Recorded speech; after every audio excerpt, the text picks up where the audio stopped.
नमस्कार, न्यूज अनकटच्या बातमीपत्रात आपलं स्वागत। बुलेटिनच्या सुरुवातीला वेगवान आढावा घेऊयात काही ठळक बातम्यांचा। मीच समिती नेमणार, मीच चौकशी करणार तर दोषी कसं होणार? दीनानाथ मंगेशकर हॉस्पिटलच्या समितीवर मंत्री हसन मुश्रीफांची चपराक। NMMS शिष्यवृत्ती परीक्षेत गोंदिया जिल्ह्यातून प्रथम येणारा शीतल गौतमचा सत्कार। कर्जमाफी शेतीमाल हमीभावासाठी शेतकरी संघटना आक्रमक। आणि सासवड येथे वनरक्षकावर लाचलुचपत प्रतिबंधक विभागाची मोठी कारवाई। नमस्कार, मी साक्षी पांचाळ आणि आपण पाहताय न्यूज अनकट। हेडलाईन्स नंतर आता एक नजर टाकूयात बातम्यांवर विस्ताराने। पुण्यातील दीनानाथ मंगेशकर हॉस्पिटलने पैशांअभावी उपचार नाकारल्याने गर्भवती महिलेचा मृत्यू झाल्याची धक्कादायक घटना समोर आल्यानंतर संपूर्ण महाराष्ट्रभरात संतापाचा उद्रेक झालाय। यावर मंत्री हसन मुश्रीफ म्हणाले की मीच समिती नेमणार, मीच चौकशी करणार तर दोषी कसं होणार, अशा शब्दात हॉस्पिटलच्या समितीला चपराक लागवली आहे। या महिलेला दाखल करून उपचार केलं असतं तर काय झालं असतं, त्यांनी मानवी भूमिकेतून बघणं आवश्यक होतं। मुंबईतील कोणत्याही दवाखान्यामध्ये आयुष्यमान भारत जीवनदायी योजना नाही, अशी धक्कादायक माहिती देखील त्यांनी दिली आहे। पर्यटन मंत्री आणि सातारा जिल्ह्याचे पालकमंत्री शंभूराज देसाई यांनी सातारा जिल्ह्यातील आपल्या मरळी गावच्या निनाई देवीच्या यात्रेत आली काकड लक्ष्मी आली या गाण्यावर माजी सरपंच प्रवीण पाटील यांच्यासोबत ठेका धरल्याचं पाहायला मिळालं। निनाई देवी यात्रेच्या मुख्य दिवशी मंत्री शंभूराज देसाई आपल्या कुटुंबियांसह गावच्या यात्रेसाठी आले होते आणि त्यावेळेस देवीची पालखी खांद्यावर घेत गावच्या लोकांसोबत त्यांनी यात्रेचा आनंद लुटत गावकऱ्यांच्या आग्रहास्तव गाण्यावर ठेका धरल्याचं पाहायला मिळालं। भारत सरकारच्या राष्ट्रीय आर्थिक दुर्बल घटक शिष्यवृत्ती योजनेअंतर्गत आर्थिक मागास विद्यार्थ्यांमधून हुशार विद्यार्थ्यांची शिष्यवृत्तीसाठी निवड करण्यात येते। याच्या पात्रता परीक्षेकरता गोंदिया जिल्ह्यातून 3710 विद्यार्थ्यांनी नोंदणी केली होती। त्यात 333 विद्यार्थी पास झाले असून 163 विद्यार्थ्यांची शिष्यवृत्तीसाठी निवड करण्यात आली आहे। गोंदियाच्या वडेगाव येथील भीमरामजी विद्यालयाच्या 8वीतील शीतल गौतम हिचा जनरल कॅटेगरी मधून प्रथम क्रमांक आल्याबद्दल तिचा शाळेच्या वतीने सत्कार करण्यात आलाय। पाहूयात। माझे नाव शीतल दसाराम गौतम आहे आणि मी वडेगाव गावाची रहिवासी आहे। माझ्या शाळेचे नाव भीमरावजी विद्यालय वडेगाव आहे। मी इयत्ता 8वीतील शिकणारी विद्यार्थिनी आहे। भीमरावजी विद्यालयातील दरवर्षी विद्यार्थी NMMS मध्ये पात्र होतात आणि यावर्षी सुद्धा 7 विद्यार्थी पात्र झालेले आहे। मी NMMSच्या परीक्षेत जनरल कॅटेगरीतून जिल्ह्यामधून प्रथम आलेले आहे आणि मी माझ्या यशाचे श्रेय GN Bisen sir, Bhagat ma'am, Rathod sir, Kirsan sir, Giripunje sir आणि अनिल काटे सर यांना देत आहेत, कारण त्यांचे मार्गदर्शनामुळेच मी इथपर्यंत आलेली आहे। माझी आकांक्षा आहे की पुढेही भीमरावजी विद्यालयातील विद्यार्थी असेच परीक्षेमध्ये उत्तीर्ण होत राहील आणि भीमरावजी विद्यालयाचे नाव लौकिक करतील। धन्यवाद। शेतकरी कर्जमाफी, शेतीमालाला हमीभाव यासह विविध मागण्यांसाठी रघुनाथ पाटील प्रणित शेतकरी संघटना आक्रमक झाली आहे। 15 एप्रिल पासून शहराला जाणारा शेतीमाल रोखण्याचा इशारा रघुनाथ पाटील यांनी दिलाय। कोल्हापूर जिल्ह्यासह राज्यभरात शेतकरी संघटना आंदोलन करणार असल्याची घोषणा शेतकरी संघटनेचे पाटील यांनी कोल्हापुरात पत्रकार परिषदेत केली आहे।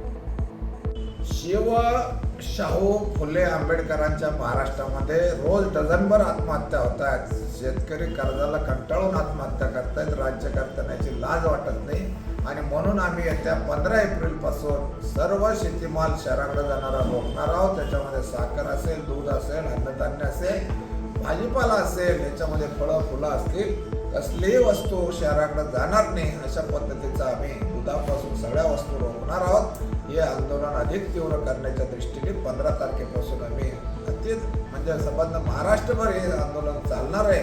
त्याच्यासाठी आज आपण पत्रकार परिषद घेतलेली आहे। संबंध महाराष्ट्रामध्ये कलेक्टरनाही सांगितलेलं आहे की प्रत्येक कलेक्टरलाच आम्ही पोच केलेला आहे की जे काही कायदा सुव्यवस्थेचा प्रश्न तयार होईल त्याला सरकार जबाबदार राहील, कलेक्टर राहतील। त्याचा काही करायचं असेल तर 14 तारखेपर्यंत एप्रिलचा तुम्ही प्रयत्न करा आणि आमच्या मागण्या मान्य करा। हे जे खताच्या बाबतीत लिंकिंग चाललंय याच्यामध्ये तरी अब्जावधी रुपयाची शेतकऱ्यांची लूट चालू आहे। नाशिक गुन्हे शाखा युनिट 2 ने घरगुती गॅस वाहनामध्ये भरण्याचं काम करणाऱ्या दोघांना ताब्यात घेतलंय। त्यांच्या ताब्यातून 16 घरगुती गॅस सिलेंडर तर 3 वजन काटे आणि 3 मशीन असा एकूण 1,08,520 रुपये किमतीचा मुद्देमाल जप्त केलाय। नाशिक शहर व परिसरात बेकायदेशीररित्या घरगुती वापराचा गॅस खासगी वाहनांमध्ये भरणारं मोठं रॅकेट कार्यरत असून त्यावर कारवाईचे आदेश नाशिकचे पोलीस आयुक्त श्री संदीप कर्णिक यांनी गुन्हे शाखेला दिले। त्यानुसार ही कारवाई करण्यात आल्याची माहिती सूत्रांकडून मिळते। आणि या बातमीसह आपण बुलेटिन मध्ये एक छोटीशी विश्रांती घेत आहोत। पाहत रहा न्यूज अनकट।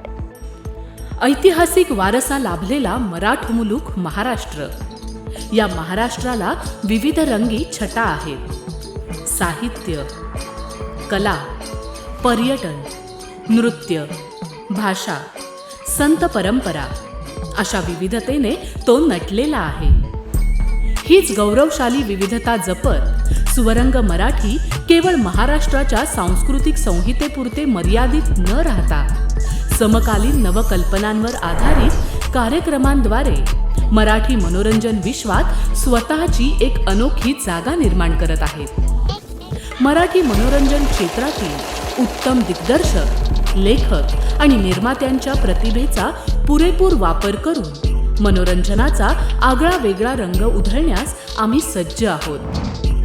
स्वरंग मराठीचे उद्दिष्ट मराठी मनोरंजन क्षेत्रामध्ये मनोरंजनाची वहिवाट सोडून रूढीवादी पद्धती तोडून मनोरंजनाचा समृद्ध अनुभव प्रदान करून देण्याचा आहे।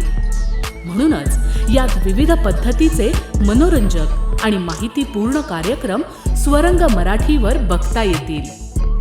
शेवटी एकच, धकाधकीच्या जीवनात धांगडधिंगा करण्यापेक्षा बसूया, हसूया, गाऊया, जगूया। नाती गोती श्रावण मोती गावामधले जीवंत रंग। नाती गोती श्रावण मोती गावामधले जीवंत रंग। चला जोडूया, चला पाहूया, जशी संस्कृती तसा स्वरंग। विश्रांतीनंतर पुन्हा एकदा स्वागत। पाहूयात उर्वरित काही महत्त्वाच्या घडामोडी। पुण्याच्या इंदापूर आणि बारामती तालुक्यातील ऊस उत्पादक शेतकऱ्यांच्या प्रपंचाशी निगडीत असलेला श्री छत्रपती सहकारी साखर कारखान्याचा 10 वर्ष रखडलेला पंचवार्षिक निवडणुकीचा बिगुल अखेर वाजलाय। गेले 5 वर्ष संचालक मंडळाला मुदतवाढ मिळाली होती, परंतु न्यायालयीन प्रक्रिया सुरू असल्याने निवडणूक प्रलंबित होती। कारखान्याचे विद्यमान संचालक मंडळ हे राज्याचे उपमुख्यमंत्री अजित पवार आणि क्रीडा व युवक कल्याण मंत्री दत्तात्रय भरणे यांच्या मार्गदर्शनाखाली काम करत असून या लागलेल्या निवडणुकीत पवार विरुद्ध पवार की पवार विरुद्ध जाचक लढत होणार याकडे आता जिल्ह्याचं लक्ष लागलंय। रेल्वे सुरक्षा बलाने गोंदिया रेल्वे स्थानक परिसरातून 9,60,000 रुपयाची रोख रक्कम जप्त केली आहे। ही रक्कम घेऊन प्रवास करण्याच्या तयारीत असलेला राकेश अहुजा नामक व्यक्तीला प्लॅटफॉर्म क्रमांक 3 वरून त्यांनी ताब्यात घेतलाय। चौकशी दरम्यान त्याने या पैशांसंदर्भात माहिती दिली नाही, त्यामुळे रेल्वे पोलिसांनी ही रक्कम ताब्यात घेत अहुजावर गुन्हा दाखल केलाय।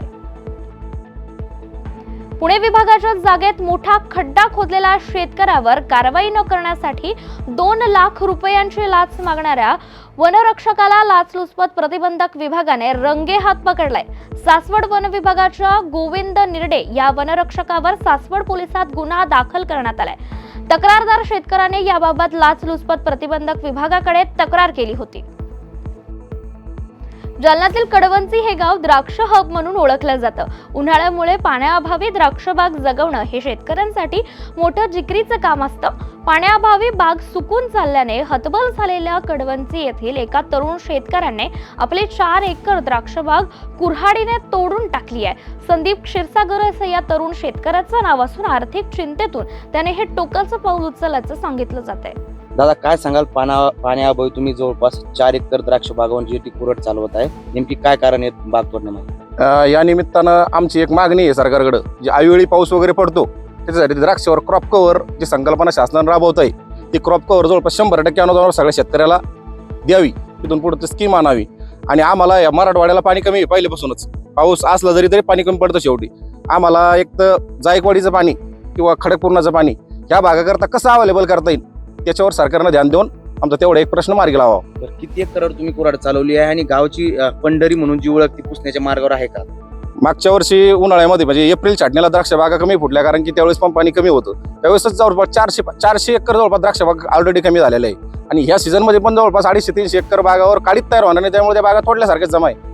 आणि सध्या द्राक्ष तोडण्यात पण येत आहे. आता तुम्ही किती बागांवर किती एकर बाग? मी स्वतःची माझी आता 4 एकर बाग काढून टाकत आहे. आणि या बातमीसह आपण बुलेटिन मध्ये एक छोटीशी विश्रांती घेत आहोत. पाहत रहा न्यूज अनकट. ऐतिहासिक वारसा लाभलेला मराठ मुलूक महाराष्ट्र. या महाराष्ट्राला विविध रंगी छटा आहेत. साहित्य, कला, पर्यटन, नृत्य, भाषा, संत परंपरा अशा विविधतेने तो नटलेला आहे.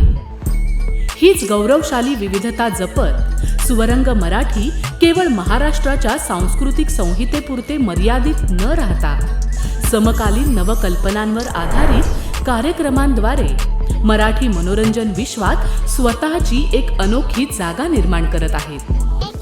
मराठी मनोरंजन क्षेत्रातील उत्तम दिग्दर्शक, लेखक आणि निर्मात्यांच्या प्रतिभेचा पुरेपूर वापर करून मनोरंजनाचा आगळा वेगळा रंग उधळण्यास आम्ही सज्ज आहोत. स्वरंग मराठीचे उद्दिष्ट मराठी मनोरंजन क्षेत्रामध्ये मनोरंजनाची वहिवाट सोडून, रूढीवादी पद्धती तोडून मनोरंजनाचा समृद्ध अनुभव प्रदान करून देण्याचा आहे. म्हणूनच यात विविध पद्धतीचे मनोरंजक आणि माहितीपूर्ण कार्यक्रम स्वरंग मराठीवर बघता येतील.